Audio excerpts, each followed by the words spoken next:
ભાવનગર શહેરમાં લાંબા સમયથી રોડ પર વ્યવસાય કરતા લારી ગલ્લા ધારકોને મહાનગરપાલિકા દ્વારા હટાવવાની કાર્યવાહી હાથ ધરવામાં આવી રહી છે।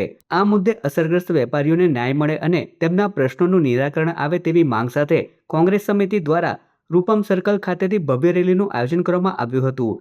કોંગ્રેસના આગેવાનો અને મોટી સંખ્યામાં લારી ગલ્લા ધારકોએ રેલી સ્વરૂપે મહાનગરપાલિકા કચેરીએ પહોંચ્યા હતા। આ રેલી કચેરીએ પહોંચતા જ મનપા સ્ટાફ દ્વારા મુખ્ય દરવાજા બંધ કરી દેવામાં આવતા મામલો ગરમાયો હતો।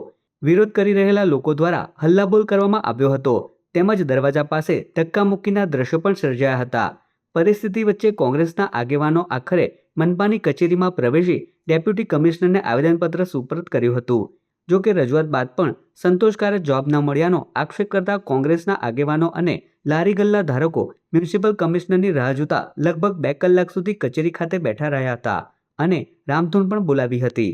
બાદમાં મ્યુનિસિપલ કમિશનર કચેરી ખાતે પહોંચતા કોંગ્રેસના આગેવાનો દ્વારા તેમનો ઘેરાવ કરવામાં આવ્યો હતો અને લારી ગલ્લા ધારકો માટે કાયમી અને યોગ્ય વ્યવસ્થા કરવાની માંગ ઉઠવામાં આવી હતી। આ દરમિયાન મ્યુનિસિપલ કમિશનરે સમગ્ર મામલે યોગ્ય તપાસ કરી અસરગ્રસ્ત લારી ગલ્લા ધારકોને વ્યવસ્થિત સ્થળ ફાળવવા માટે આયોજન કરવામાં આવશે તેવી મૌખિક ખાતરી આપી હતી। જ્યાં ગરીબ લારી અને પાથરણાના વેપારીઓ છે એને ભાવનગર મહાનગરપાલિકાના પદાધિકારીઓ કે અધિકારીઓ કે શાસકો શાંતિથી પોતાનો ધંધો રોજગાર કરવા દેતા નથી।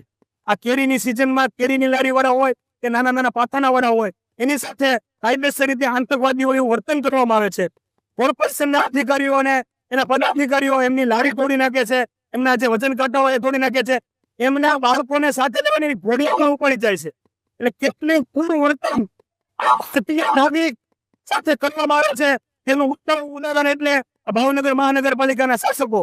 તો આવી રીતે એ લોકોમાં હિંમત હોય એવા ઘણા જગ્યાએ દબાણો છે, એ દબાણો કેમ હટાવવા જઈ શકતા નથી? અને ગરીબ માણસ એને દેખાય છે, ગરીબ ઉપર અત્યાચાર કરવાનું દેખાય છે। આ અત્યાચાર અમે સહન નહીં કરીએ તો ભાવનગર મહાનગરપાલિકા એવું સમજતી હોય કે આ ગરીબ નાના મધ્યમ વેપારી સાથે કોઈ નથી, તો એ સમજવાની હું એમને ભાવ કરશે। કોંગ્રેસ પક્ષ એમની સાથે અડીખમ રીતે ઉભું રહેશે। આ તો એક આની અત્યારે રજૂઆત છે, જો એમને ન્યાય નહીં મળે તો ફરીથી પર વધારે ઉગ્ર આંદોલન કરવાની અમારી તૈયારી છે અને એમાં પણ જો કોઈ અનિચ્છનીય બનાવ બને તો તેની તમામ જવાબદારી કમિશનર શ્રી અને મેયર શ્રીની રહેશે। મારી ટીમ એમની રૂટીન ડ્રાઈવમાં જે દબાણ હટાવવાની કામગીરી કરી રહી છે એ બાબતે અત્યારે લારી ગલ્લાવડ તેમજ પાથરણાવાળા તેમની વિવિધ પ્રકારની રજૂઆતો લઈને અમને મળેલ છે અને તેમની રજૂઆતો તાત્કાલિક ધોરણે કમિશનર સાહેબ સાથે ચર્ચા કરીને સંતોષકારક જવાબ કરી હોય।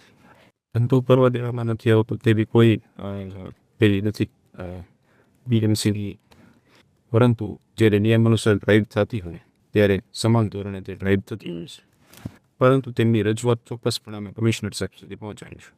જોકે ટીમ દ્વારા તેવું કોઈ અમાનવીય કૃત્ય થયું હોય તેવું અત્યારે ધ્યાન આવે નથી, પરંતુ ટીમને તે બાબતે સ્ટેન્ડિંગ સૂચના પણ આપીશું અને ફરીવાર ટીમ દ્વારા તેવું કોઈ જ વર્તન ન થાય તેની તકેદારી પણ ટીમ રાખશે।